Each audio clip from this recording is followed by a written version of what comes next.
Welcome to the Liberty Lobbyist Delegate. You're not a representative, Delegate, Chris Anders. Thanks for joining me. Oh, thank you. It's a pleasure to be here, Melissa. Yeah, so you are the prime sponsor of HB 5090 in West Virginia, and this is a bill that would end all of the K through 12 and daycare vaccine mandates in West Virginia. But West Virginia has a very interesting and storied history regarding these vaccine mandates. And that's why I wanted to have you on today, because you are the only red state in America without religious exemptions for those mandates. Is that Well, correct? Correct. In fact, we're one of 5 states in the entire union that does not have religious exemptions. And I would question whether or not we're a red state. The voters vote red. But unfortunately, that's not how the votes are counted in Charleston.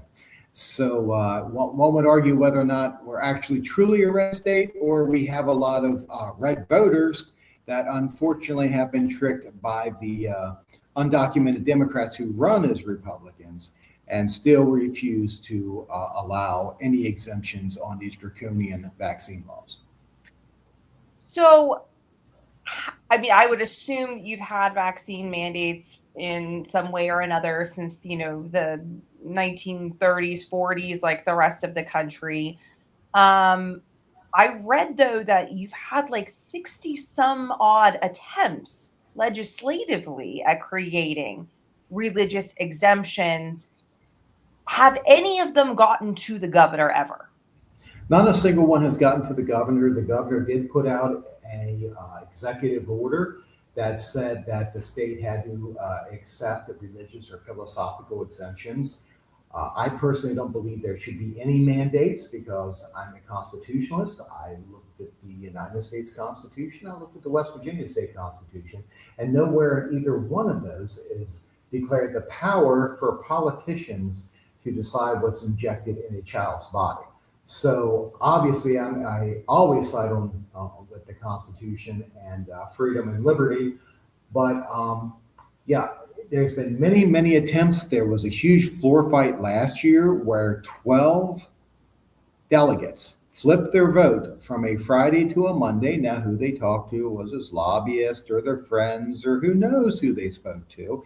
But they voted one way on a Friday, and when the bill was on passage on third reading, which was just a religious exemption bill, just solely a religious exemption bill, it failed on the floor just a week after we had passed the Parental Bill of Rights, which specifically stated that parents are the final quote unquote decider on their children's health care. So they passed this resolution that had no teeth.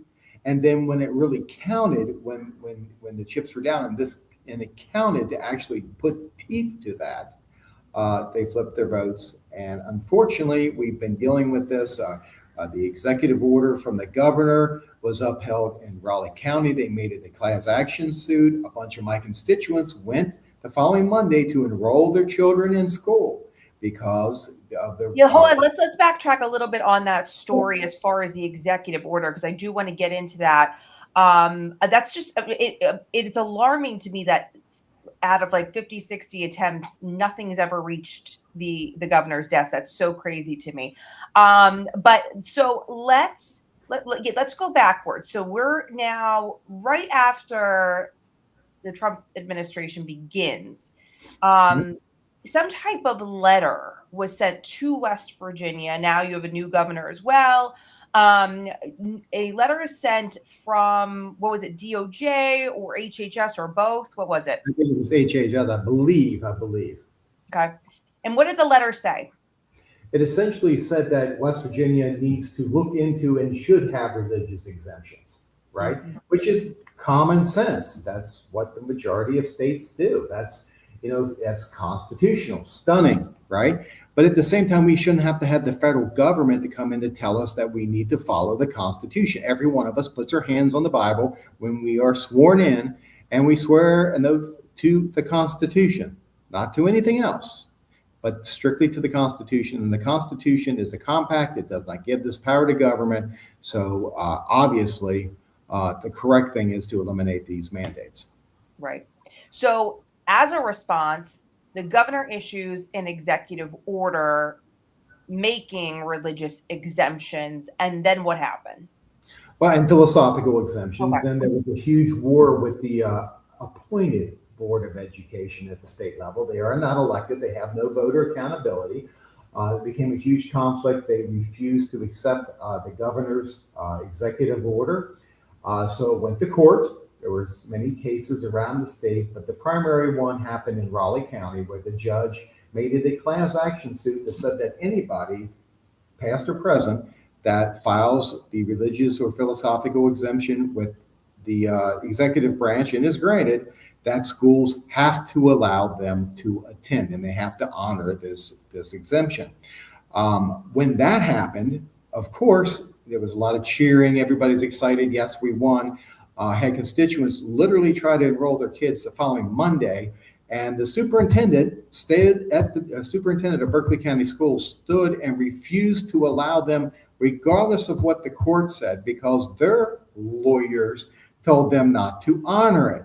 Okay, now keep in mind, their lawyers are paid by our tax dollars. So Right. this is West Virginians' tax dollars being used to essentially contempt the court. They weren't following the judge's ruling. So then we were working to put in contempt of court charges. Like that's it. I called the state police. I called the prosecuting attorney. I had a lot of phone calls with the governor's office. I'm like, I want somebody cuffed over this. This is a judge's order. And as soon as they knew we were filing the contempt of court charges, the Supreme Court of West Virginia shows up off of vacation, puts a stay on the judge's ruling, and then disappears again. So now we're stuck with a stay on this ruling. The legislature doesn't have the guts to act. It doesn't have the guts to empower parents to make the right decisions for the children. They think they have, some sort of divine right, like somebody, Lady of the Lake handed them a sword and said, "You have to decide the medical care of all children in West Virginia."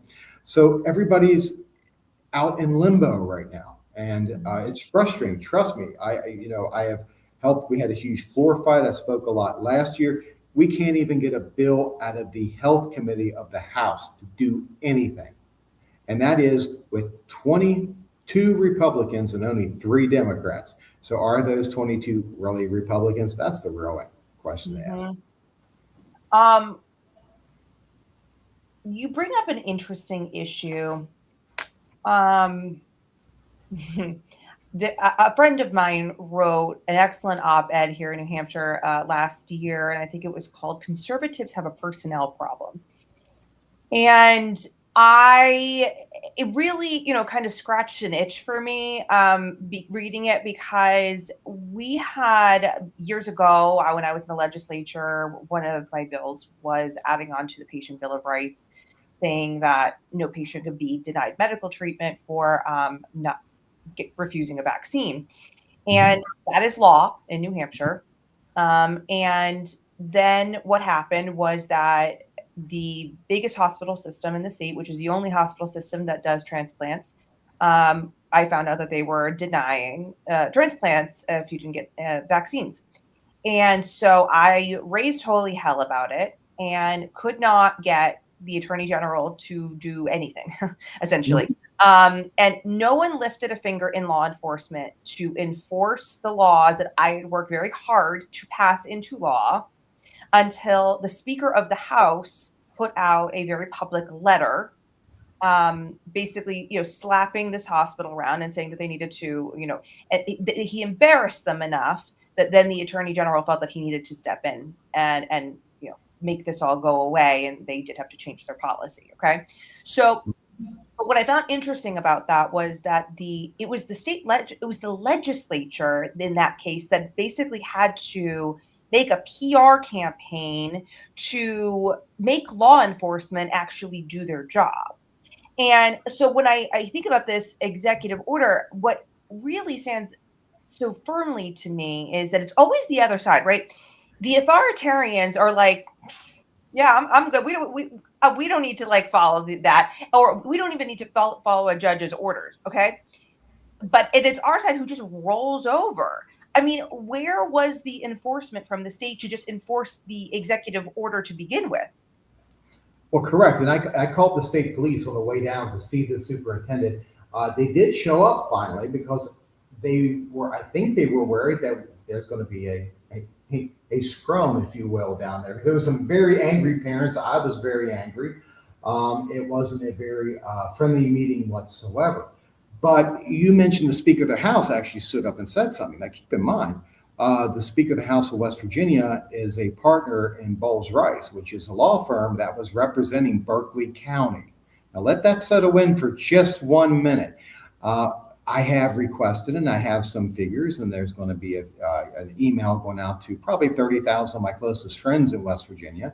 But it looks like several hundred thousand taxpayer dollars have been spent with Bowles Rice to defend these draconian vaccine laws. So there's a lot of conflicts of interest, you might want to say. And the way we get out of that is, first of all, school boards at the county level are up on the ballot this May. We need to make primaries great again. Just waiting to the general election and voting for evil A over evil B doesn't do any good.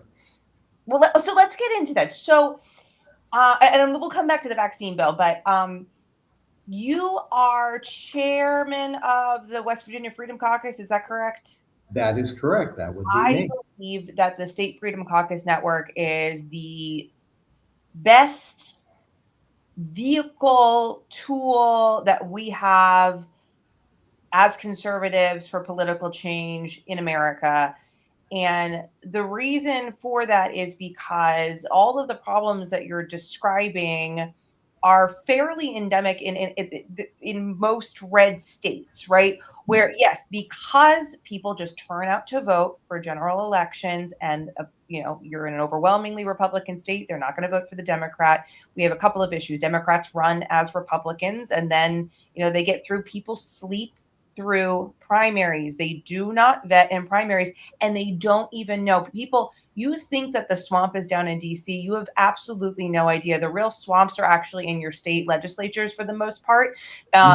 Because no one pays attention. People pay a hell of a lot more attention to what happens in DC than they do at their own state capital. And so they get away with it year after year, cycle after cycle. And what I love about the State Freedom Caucus Network is that you actually, for the first time, have resources available to start making the voters understand what is happening in their backyard. Absolutely. We just launched last week, and I was elected chairman. So we're actually having a meeting here a little bit later this evening to discuss the primary elections as well as a few other housekeeping items. Because unless people show up and understand there is a clear difference between this candidate with an R beside their name and this candidate with an R beside their name, we're going to continue to have real problems. Because you're right, the swamp is horrible down here at the state capitol. We have many floor fights where you'll end up with maybe 20 conservative real Republicans voting with us, and the remaining 71, let me get that number right, 71 Republicans siding with what would essentially be Democrat ideas. Because what happened was West Virginia changed from blue to supposedly red around 2014 to 2016. You had a lot of politicians just swapping out their team jerseys so they could stay into power. That's not why I ran. Constitution doesn't give me power over people. It's my job to get their freedom and their liberty back, and that's the goal of the Freedom Caucus.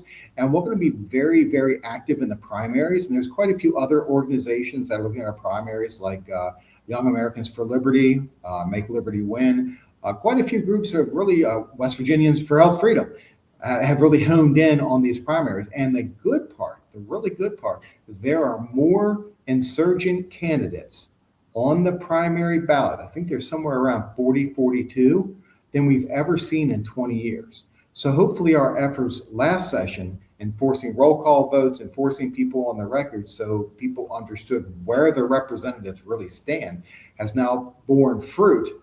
So the key is, in an off-year election, in the primary, your vote matters so much more, right? And you can make such total environmental change in our state. So I'm imploring everyone who believes in freedom, the Constitution, whether it's medical freedom or just liberty, to get involved, understand the candidates on your primary ballot, and vote like your liberty depends on it, because it does.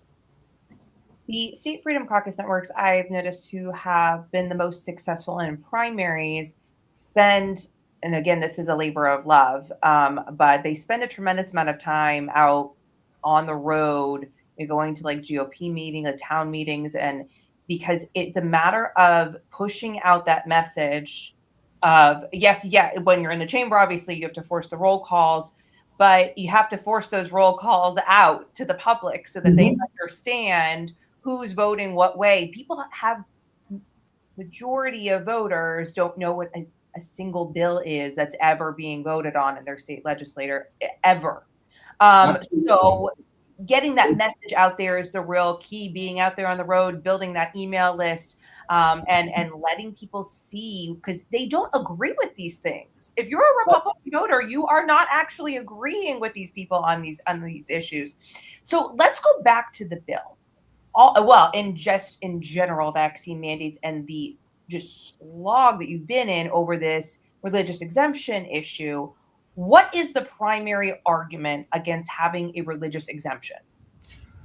Because I guess what I've heard in between a lot of the excuses that they use is that we know better than you do, and the hospital association says that we have to force these vaccines into you, making representatives essentially salespeople for these pharmaceutical products, right? Which is what's happening.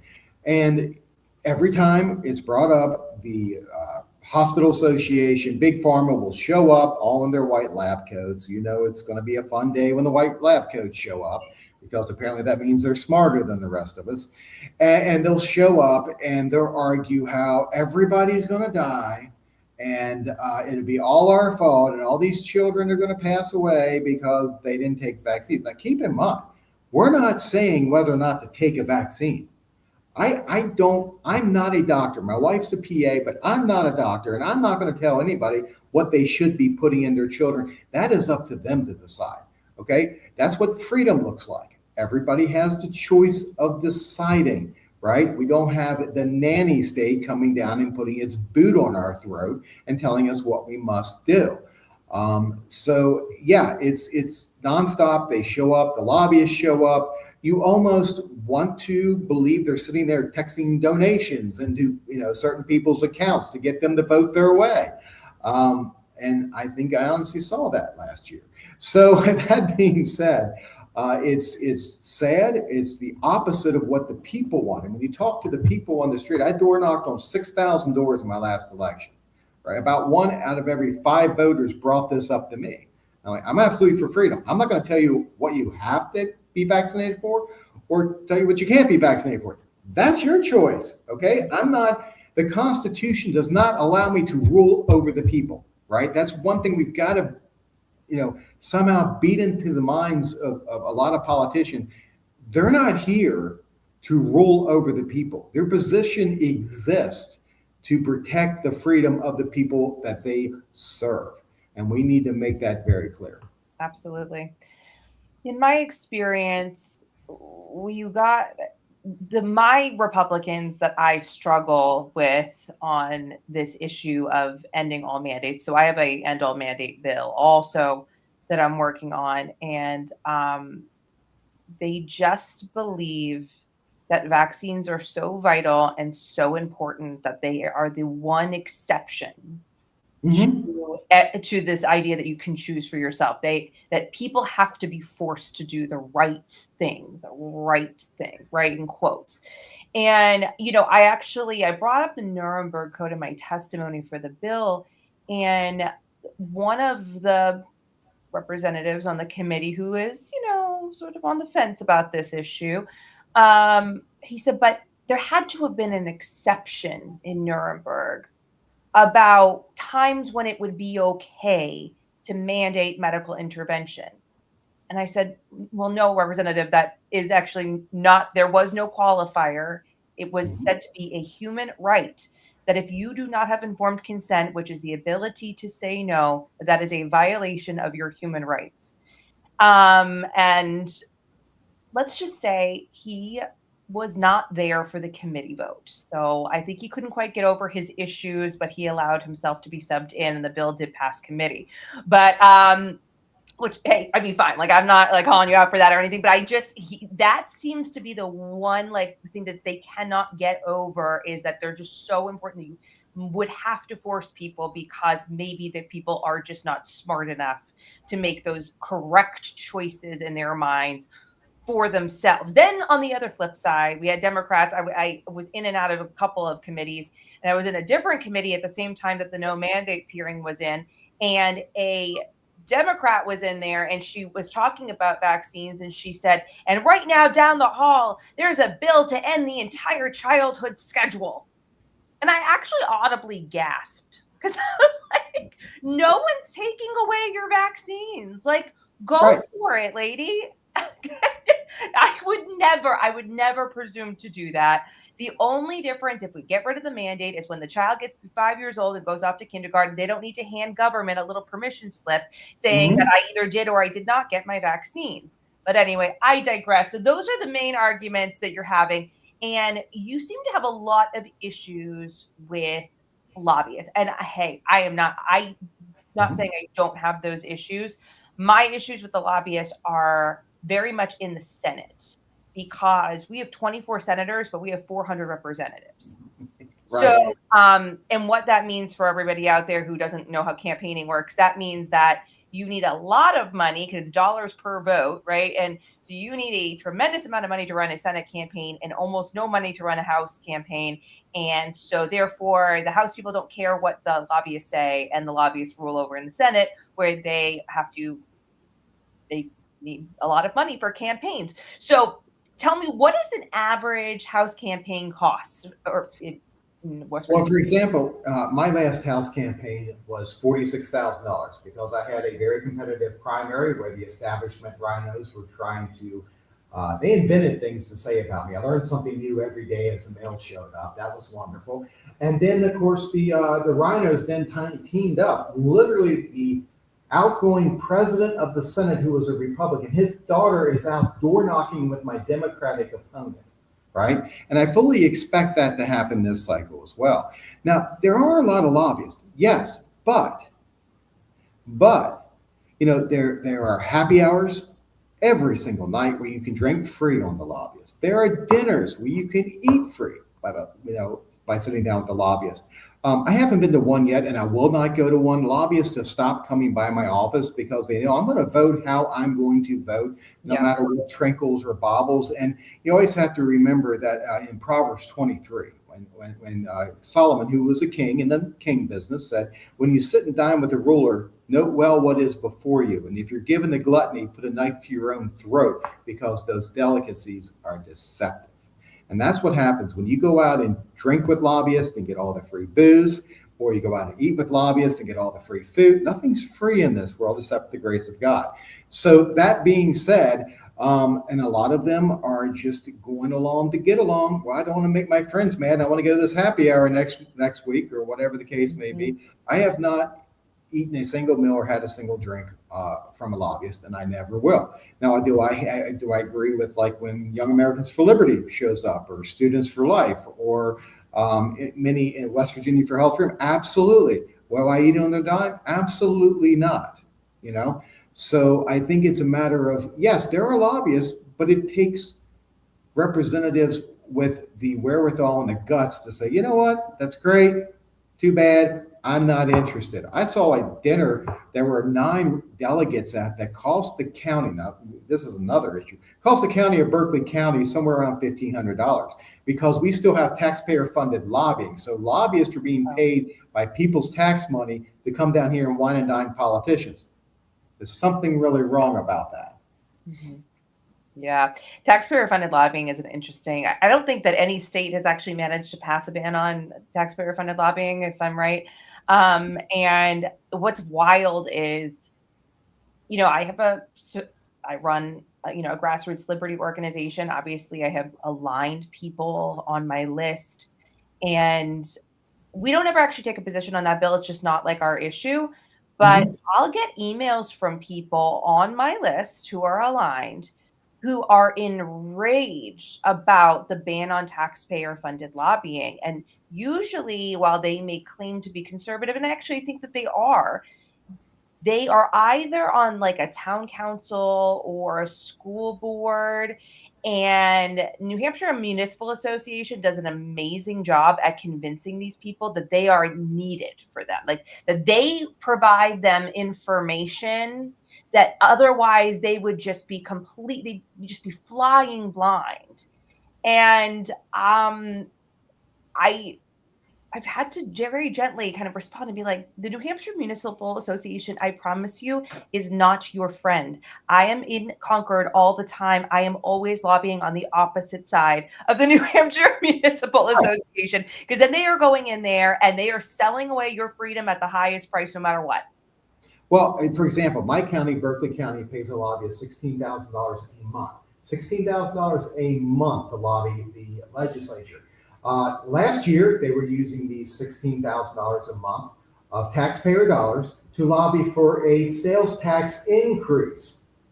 So they're using people's taxpayer dollars to lobby and wine and dine politicians to increase the taxes on the people, right? It's totally mind blowing. And you're right. The people in the system love taxpayer funded lobbying because then they themselves don't have to pick up the phone and call up their representative and ask them. They have a professional for this, a professional paid out of your pockets. Now, the bill did pass the Texas State Senate, but it never cleared the House. So that did happen this past spring. Actually, I think it was a special session. But it didn't clear the House. Now, I have that bill in West Virginia. Of course, I'm making a lot of friends back home with my county commission, but that's okay. It's the right thing to do. I don't want to see people's money being used to push ideas that they oppose. So that's why I also am working on banning taxpayer-funded lobbying and quite a few other things that's made the Berkeley County Commission just love me. HB 5090, where is it in the process? That bill is sitting, waiting to be taken up. It's in the Health Committee. And like I said, the Health Committee, we have 22 Republicans and only 3 Democrats. And the bill hasn't made it to the agenda because also keep in mind, you know what it's like. If you're voting your conscience and not a team player, but you're doing what you deem to be the right thing, the Speaker of the House won't let your bills run. Right? I'm sure you've experienced that one before. We actually have a special rule in New Hampshire that every single bill must get a hearing and every single bill must have a vote by the full body. So we actually don't have that. Right, but that's what I'm working towards next time. Because We're elected, we need to allow, because having one person decide what bills actually run, it's like an 8th grade lunch table. And so we're going to work to have it set up so we don't have a king as a speaker, that the speaker doesn't determine this. 1 out of 100 delegates should not be able to say whose bill runs, because I fought the speaker last year on quite a few bills. I'm known to pick fights and I will not back down. I won't compromise and I won't sell out. And that being the case, they just kind of ignore my legislation. But there's a good group of us in the Freedom Caucus that are going to push very hard in reaching out to others to change the rules we adopt for the next year, so that every single bill, you might not be able to introduce 50. I think I have 52, 53 in. They put limits and say you can introduce 20, but every one of them gets a vote at least in committee. So I'm looking forward to that. I really am, because people don't understand what's happening down here. They might watch Fox News, they might watch CNN or MSNBC, but they really need to tune in every day to what I call Criminal Minds, or the legislature in action, and watch and see actually what happens, right? Because one motivated person in a state delegate race in the primary, where there might be 1,500 total votes, if one person dedicated 3 hours a day for a month, they could change who their state representative was. 100%. No, that is totally. So they need to watch and understand. I've got an email list of somewhere around 30,000 in the state now, and I keep putting the information out. And of course, I get yelled at a good bit by the other delegates. Why are you telling people this? Why did you put out the roll call vote? Because the hard light of truth makes the cockroaches scramble away. Oh, absolutely. Oh, I love you. You're definitely right up my alley. But yeah, no, I always say New Hampshire's superpower is that number one, we have a 400-person legislature, but number two is our rule that every single bill must have a public hearing. Every single bill must have a vote by the full body. You can't hold anything in committee. Committee can't kill a bill. And I got to tell you, all they do is give a recommendation, inexpedient to legislate or ought to pass.